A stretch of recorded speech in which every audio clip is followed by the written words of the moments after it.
The idea for the film really came from sitting in on a drug court meeting in this part of Ohio, but that moment was born out of um, a recognition in 2016. In that time, it was like at the beginning of Trump's first term, and I was like very interested in what was happening in specifically in this place that I'm from, and recognizing that there was this culturally we were kind of overlooking and ignoring people and places that felt very near and dear to me. Um, and so I was spending time back in Ohio, where I'm from originally, but had not lived in a long time, and I was kind of re-falling in love with it. Um, and in that process, I was learning about friends and family and loved ones who had been struggling with the opioid epidemic, and um, I was introduced to this drug court judge through my uncle, who runs this like county mandated drug court program, and I was just blown away by like the humanity and the empathy in these rooms, and by this kind of like counter narrative that I wasn't as aware of, which was of people actually getting better, people getting back on their feet. There was a lot at the time of like overdose statistics, and there was not anybody at the time talking about the number of people who are actually getting back on their feet, and that was really beautiful and profound to me. And so that really was the start of it. I suppose my kind of appreciation of the project was sort of multifaceted. I think the first thing that I recognized early on in the short film that Adam made, and the script that he'd written, is that it was clear it was coming from a place of deep respect and reverence for the progress and the great work that was being done by the recovery community, both by service providers and people who run the program, just like Annette, and also the participants themselves. It really shed light on how, in incredibly difficult circumstances, they are going to extraordinary lengths to get better and to do the best they possibly can. And in the context of addiction, I hadn't really seen so much of a focus on that aspect of the reality. I think one thing the film does very, very well is it doesn't shy away from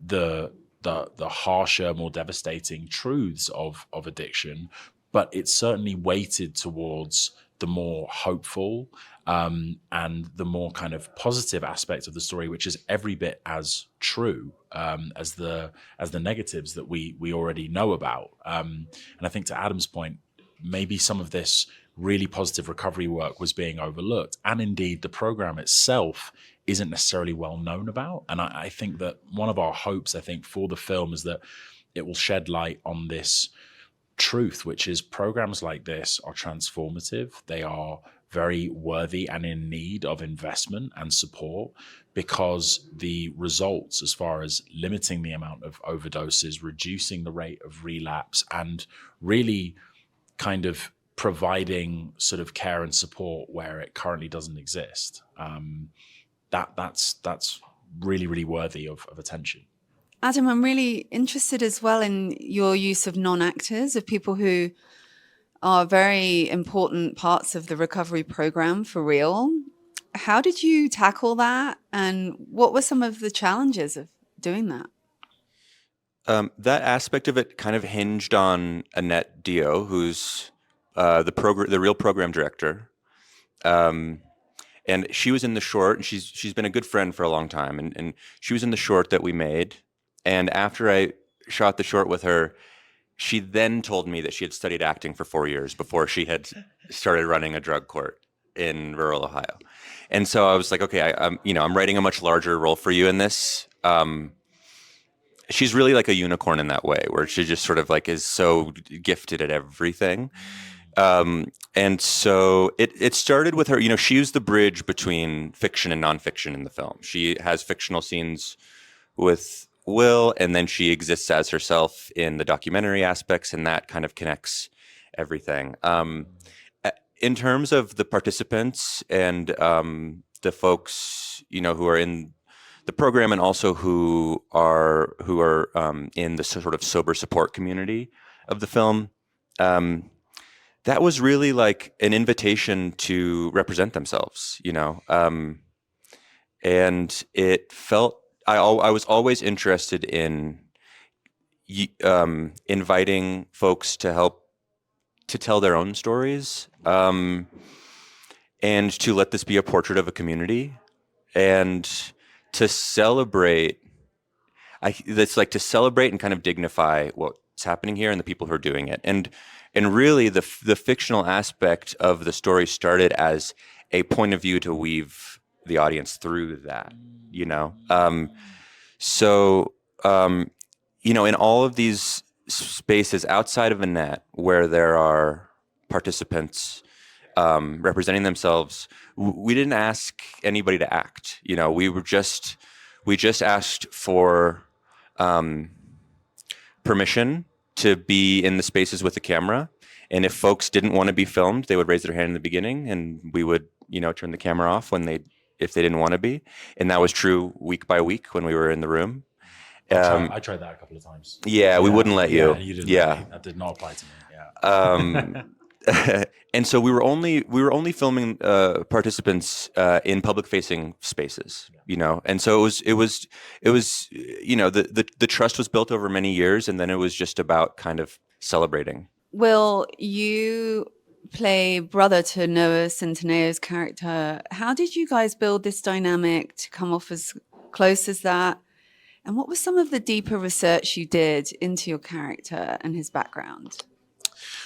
Well, I was really fortunate on both fronts, and a lot of the work was kind of done already or done for me. So in the first instance, and in respect of me and Noah's relationship, we just filmed Warfare together, and we'd developed a very, very strong bond through the boot camp and the shooting of that process. And I felt a kind of brotherly love for Noah already.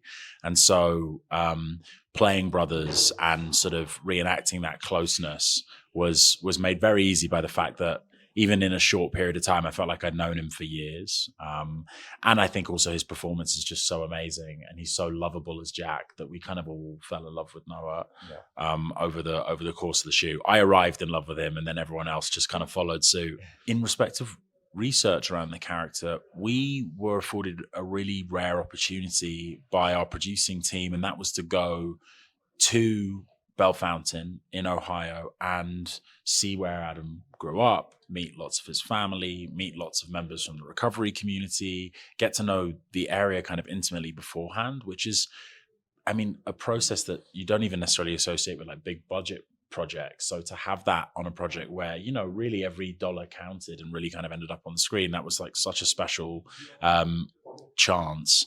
That really contributed to the research. And then there's so much documentary footage that Adam had, really accrued over years of being in the community and developing relationships. And those interviews and that footage was sort of like, I mean, that was gold dust to us as far as sort of better understanding folks' experience and having them speak to you, on this sort of bedrock of trust and, I think real appreciation for the fact that you arrived there wanting to tell their story as opposed to a story that you were imposing on them.